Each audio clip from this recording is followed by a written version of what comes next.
Chapter 9. The case is solved. Do you think that was really Mr. O'Nell's body? Asked Nick. If it was, this is like a horror movie, said Bill.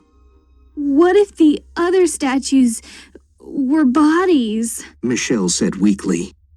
Oh, please, Michelle, said Nick. Devereaux reminds me of Dr. Frankenstein. When will we find out something? Asked Bill. I'm going to call Sergeant Walters in a few days, said Michelle. Bill, Michelle, and Nick did not have to wait long.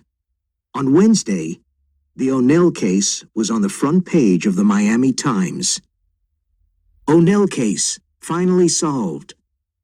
The O'Nell case was finally solved by the Miami police this week with the help of 3 teenagers, Bill Martin, 16, his sister Michelle, 15, and Nick Chan, 16. These young people showed great determination and courage.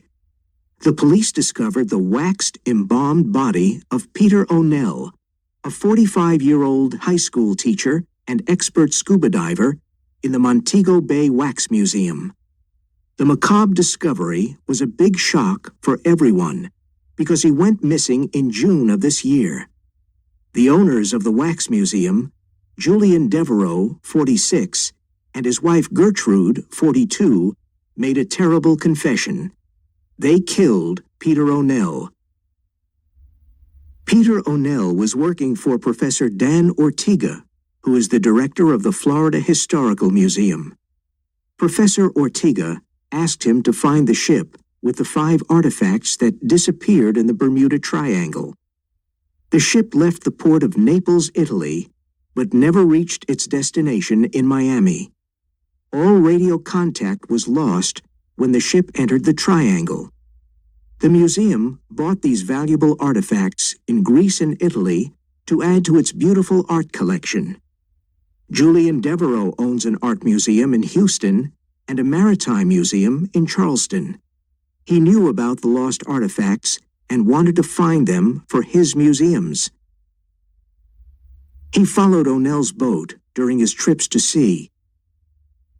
On June 8th, when O'Nell was scuba diving, Devereaux went on his boat and stole O'Nell's maps. These important maps showed where the ship and the artifacts were. O'Nell returned to his boat before Devereaux could leave it. He shot and killed O'Nell with his gun. With the help of his wife, he brought O'Nell's body back to his yacht, the Blackbeard. They had to eliminate the body, so they took it to the Wax Museum that night.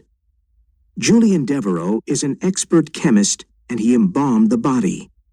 Then he put it in a bath of hot wax and made it look like a statue, the wax statue of a slave merchant of the 1600s. With a patch over one eye, a dark beard, and a red bandana, it was almost impossible to recognize O'Nell. But the expert chemist forgot to eliminate the tattoo on O'Nell's arm.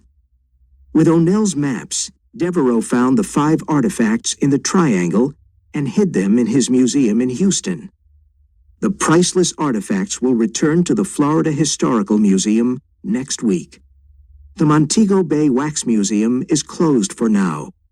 On Saturday morning, there will be funeral services for Peter O'Nell. All the students and teachers of Montego Bay High School will be present. O'Nell's dog, Rover, who helped to solve this case, found a new home with Nick Chan and his family. After reading the article several times, Bill, Michelle, and Nick couldn't believe that they solved the case. But they were sad about O'Nell's terrible death. Now Michelle had a big story for the December issue of the school paper. She was suddenly the most popular member of the journalism club. The Devereaux almost committed the perfect crime, she said. Yeah, but they forgot about a dog's instinct and his sense of smell, said Bill, grinning at Rover. Let's celebrate at my restaurant, said Nick, and Rover barked. That's super, exclaimed Bill. Hey, let's walk down to the port and invite Francisco, said Michelle. After all, he's part of this too. He was the first one to give us clues. At that moment, Michelle's phone rang, and she saw Mike's number on the display. Now, everything was really perfect.